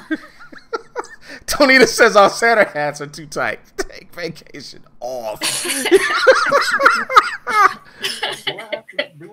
Vacation is on my list. You can take it off, but mine is better. Wow. Thank you, John Parrish. Right. I mean, straight disrespect for the classic. So, wait a minute. So wait. So, how does everybody feel about Jingle All the Way getting out of here, National Lampoon's getting out of here, taking them off? How does everybody feel about Gremlins taking the place of those 2 movies? So let me put that out there first. So, okay, if we are taking both of them off the list, then we're finished. We have a solid 5, and we're good. We don't have to add anything else. So, but if you want to do 7, that means we still need, even if we take those 2 off and add 1, we still need 1 more film. But what about Nightmare Before Christmas? That's already on there. That's part of the 5. That's solid. That's part of the 5 that's solid? Wait. Is it? Yeah. Are you paying attention? Yeah, I'm paying attention. What's going on? It's hard. It is. There's so much going on. So many movies being thrown out. I'm keeping up, y'all. I'm keeping up. Albert Castaneda says Gremlins is a must. Gremlins is a must. Let's see. So how does everybody else feel about Gremlins being on list and Vacay and Jingle All the Way being thrown off? How do y'all feel about that? I can deal with it. I can concede. I'm not talking to you. Jingle All the Way can go. I'm not talking to you. I'm talking to them. I'm tallying the votes here. I'm not talking to you. I'm talking to them. So Anthony Mentor says Gremlins. Christmas Story is a must. No, that's already been excommunicated, Chris Pringsbury. It's been excommunicated. No Christmas Story. Sir, that is buried in the desert of Nevada. Gone. Play that 24 hours every year. Right. I don't ever have to see that movie. Ever. Right. It's gone. It's gone. So, again, Gremlins makes it and not It's a Wonderful Life, then we have an issue. Okay. Okay. John T. Parrish says that. Yeah, John T. Parrish over on Periscope saying that. Grizzly issue because I'm pretty sure we kicked that off. Yeah, we did. We buried that too. Grizzly Jones is checking in on Twitch. He says Gremlins, gets a thumbs up. Anthony Mentor says Gremlins gets a thumbs up. So we are so it crossing sounds off like Jingle All the Gremlins Way is going in. So Gremlins is on the list. Gremlins has, without a doubt, the best Christmas story ever told in the middle of the movie. Chris Kingsbury says Grinch is trash. Sir, just leave. You're talking about something Christmas story. Wait. Hey, you will not disrespect our viewers like that. Jim Carrey's Grinch. It's all love. It's all love. It's a healthy debate. Here's the thing, though. Jim Carrey's Grinch, I mean, it was interesting, I guess. He says Scrooge can go too. Wow. Just because the Christmas story isn't on there, he's saying Scrooge can go too. Wow. Okay. I don't know. I don't know about that. But anyway, so I like the original Grinch animation. Now, granted, that doesn't count because that's a TV special. Yes. But that song, the Grinch song. Yes. Was yes. Alice Riley says, agreed. I do not like the Grinch. Jim Carrey Grinch. Okay. Because at that point, it was just I haven't seen Benedict Cumberbatch, so I haven't seen Benedict the new Cumberbatch's Grinch. So and yes, Hand of Omega, that is out. That is out. Oh, the new animated one. Yeah. That is out. That's Benedict Cumberbatch. Yep. Man, this is tough, man. This Grinch movie seems to be now, and he was genius. It was great. But this movie seems to be in contention now. A lot of people seem to have a lot of. We need one more movie. Yeah, no, we do. We don't need to be removing. We don't need to be removing movies. We need to be adding one more film. But we said we added Gremlins, right? Christmas. So we have Scrooge. We have Home Alone. Yeah, I know, right? We have Die Hard. We have Grinch. We have Gremlins, and we have Nightmare Before Christmas. So we need one more to make 7. Hand of Omega also says dump the Grinch. Wow. Why are we going back to relitigate these other ones? I don't know. The Grinch can stay, in my opinion, mainly because it still represents the TV special. Your need to not even the TV special. It represents your need to have somebody that is anti-Christmas. Right. So Hand of Omega is also about adding Batman Returns. So is Batman Returns gonna be the last one? Well, it's Batman Returns against whatever else is left. Batman Returns versus the Grinch, it sounds like. Story? No, because the Grinch is already solidified a place. They're talking about now adding a Christmas story. So it's some people are saying, okay, nope. A Christmas story. No, we have a spot open. We're doing we have a spot open. How do we have a spot open? How do we have a spot open for the 5? How do we have a spot open? Oh my gosh! So it's the 6. It's the 7. Yeah, because if we added Gremlins, that makes 6. So we still need one more. You know what? Alice is right. We do kind of need. Well, I'm gonna speak up for Alice because she's a good friend and I love her a lot. She cooked really good food. So Love Actually or Batman is what you're saying? Love Actually or Batman Returns. Read off the 4 that we have. Read off the 4 that we have. With adding Gremlin. Adding Gremlins. Sorry, we have 6. We have 6. Okay, so if the 7th is going to be Love Actually or Batman Returns. Love Actually or Batman Returns. Or 3-way, you get Red 2. Red 2. No, Sensei. No, GQ. That was a nice try though. So I'm actually just gonna go with Alice on this one and Love Actually. And I actually like Batman a little better, but I can concede that we do kind of need something different. Sharita's like, if you love her, explain to her with love how she's wrong. Because she's picking Love Actually over Batman. That's hilarious. No. Tonita says, I actually think that movie is garbage. Are you speaking of Love Actually or Batman?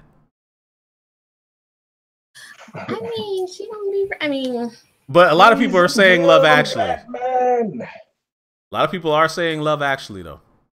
I've never seen it, so I can't speak on it. I've never seen it, but a lot of people really love it. I've seen it. Hand of Omega says can't go wrong either way. Tony Young says I'm voting against Lena on principle at this point.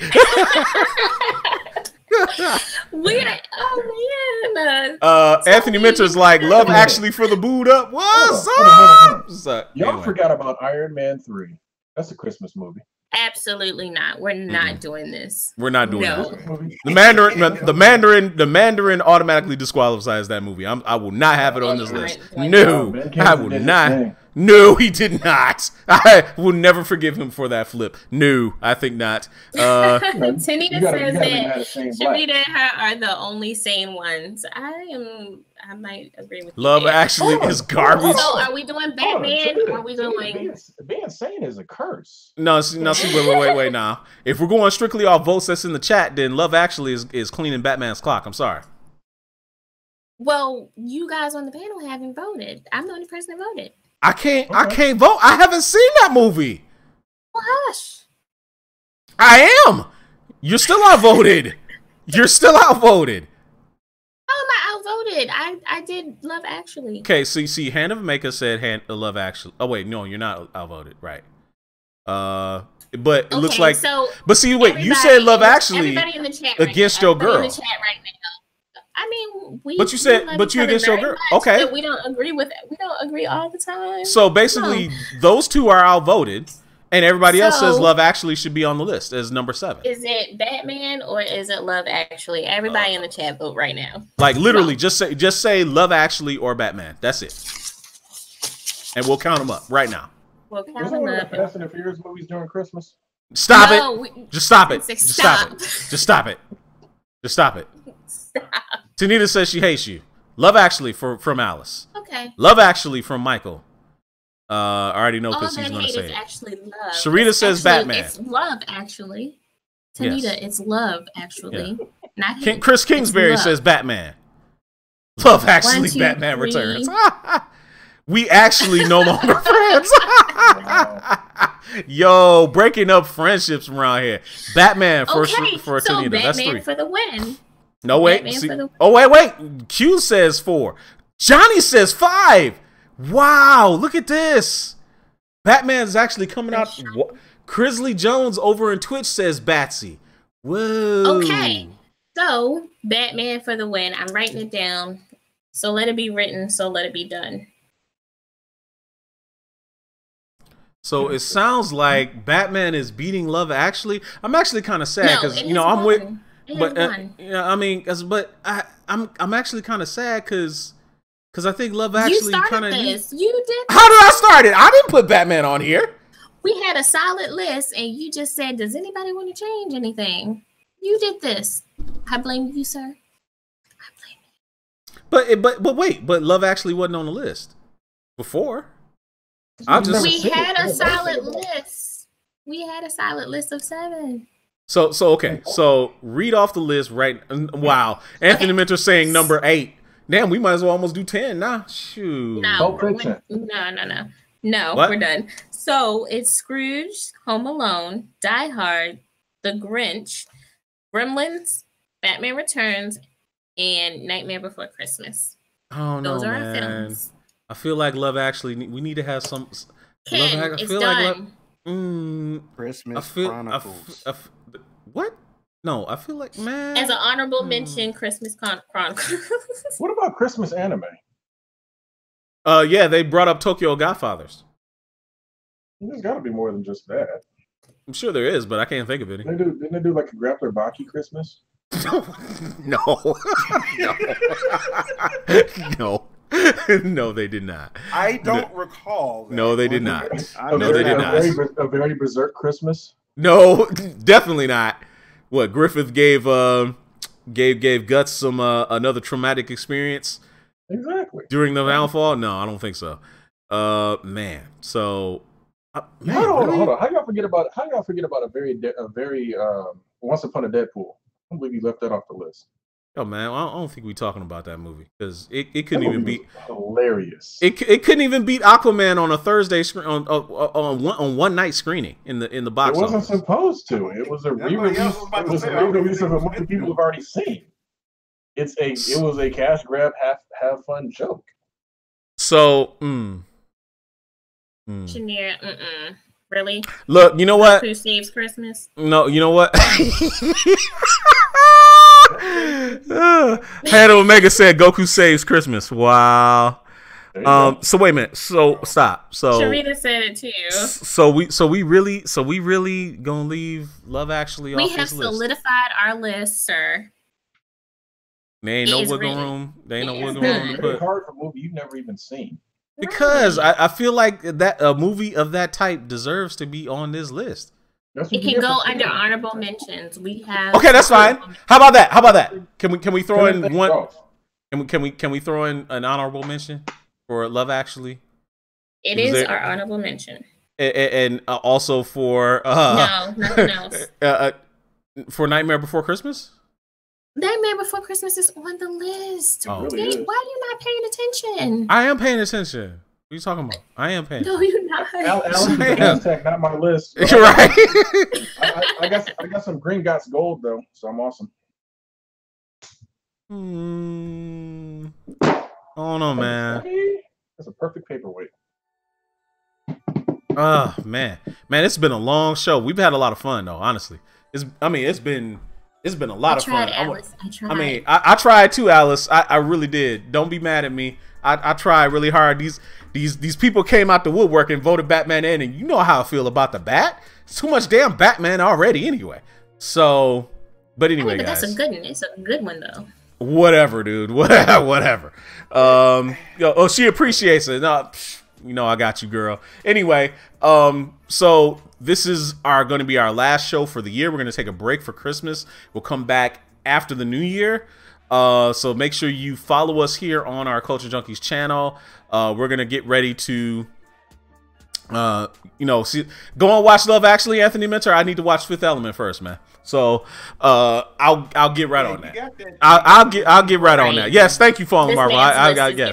Yes, my list is getting long. So anyway, we're gonna go ahead and get out of here. We want to thank everybody that joined us, whether you were on Twitch, whether you're on Periscope, whether you're on YouTube, whether you were on Facebook. We love you all. We hope you have a fantastic holiday. Make sure you come back and join us when we go live. If you enjoyed the show, do tell all your friends about us and invite them on the show next time we go live. For all of my friends, GQ, for Fallen Marvel, for the great Dadakuji, and for Miao Yin, I'm Kenshiro. We'll see you guys later. Say your goodbyes, everybody. Happy holidays.